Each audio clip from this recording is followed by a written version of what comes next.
gudoomiyaha gobolka Cayn ee dowlad goboleedka Puntland Maxamed Xasan Faarax oo goordhaweyd warbaahinta la hadlay ayaa sheegay inuu iscasilay. waxa kale oo gudoomiyuhu sheegay in maamulka gobolku ka socon waayay dhanka Puntland. gudoomiyaha ayaa sidoo kale ka dhawaajiyay inay su'aalo badan kaga yimaadeen qaar ka mid ah shaqaalaha iyo hay'adaha dowladda ee gobolka oo aan helin mushaharkii muddo sanad iyo 2 bilood ah sida uu hadalka u dhigay. waxaana hadaladiisii ka mid ahaa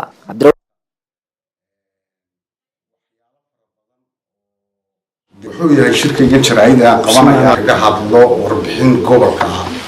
iyo tadambo aan mabda'ayga ku cadeynaya kadib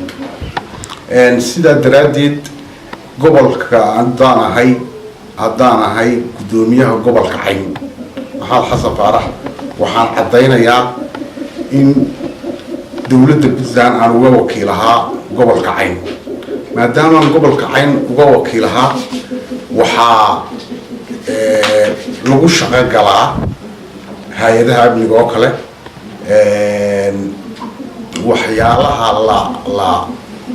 la eegi karo in ay shaqadu ku soconayso gobolkii oo shaqeynaya hay'adaha amniga oo shaqeynaya waxa laale wixii looga baahnaa dowladda Puntland ee ahayd ay keento hadday mushahar tahay hadday tahay adeegyada kale ee loo baahan yahay caafimaadka oo kale waxbarashada waxyaalaha noocaas looga baahnaa taas ayaa la leeyahay hadda marka aynu ka soo qaadano tusaale ahaan meelaha dibicsan ee dadka bini'aadanka su'aalahooda kugu badanaya waxaa ka mid ah waxbarashada oo kale caafimaadka oo kale qaybta amniga oo booliska ah oo mushaharkii uusan midna u imanayn maadaama mushaharkii la waayo dee askariga wuxuu ku leeyahay wax mushahar aan qaataa ma jiro shaqadu markaa ma soconayso sidaa daraadeed markaan meel kasta eegay ee aan arkay in aan su'aalihii igu bateen lay weydiiyey waxaan mabda'ayga aan damcay oo aan go'aansaday in aan iscasilo haddaan ahay gudoomiyihii gobolka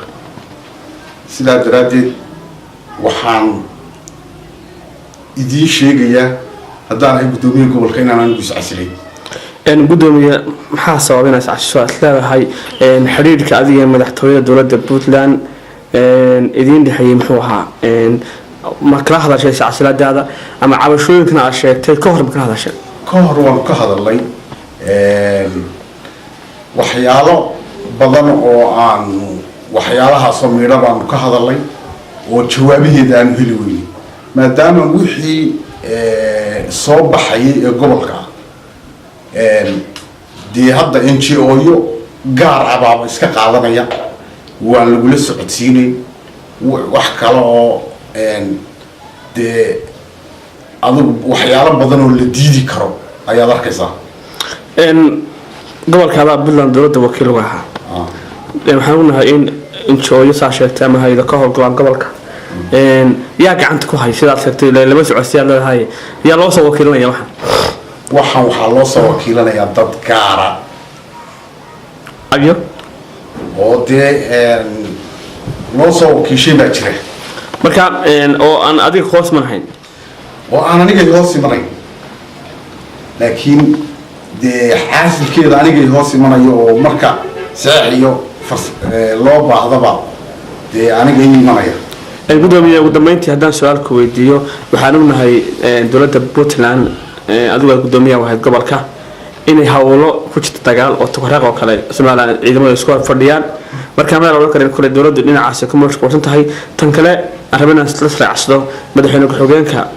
dowladda Puntland oo ka soo jeeda gobolka ma la soo cusisay inaad iscasilayso arintaas madaxweynaha dowladda ma kala hadashay Cabdullah Maxamed Algaas maya midna kalama hadlin umana sheegin wax qabad la'aanta iyo su'aalaha lagu badan in la weydiiyo ayaan hawsha isaga casilay qofna ugama sheegin jira dee dagaalku ma sanad iyo 2 bilood iyo sanad iyo 3 bilood buu soconay wixii intaas oo dhanba waa ka maqnay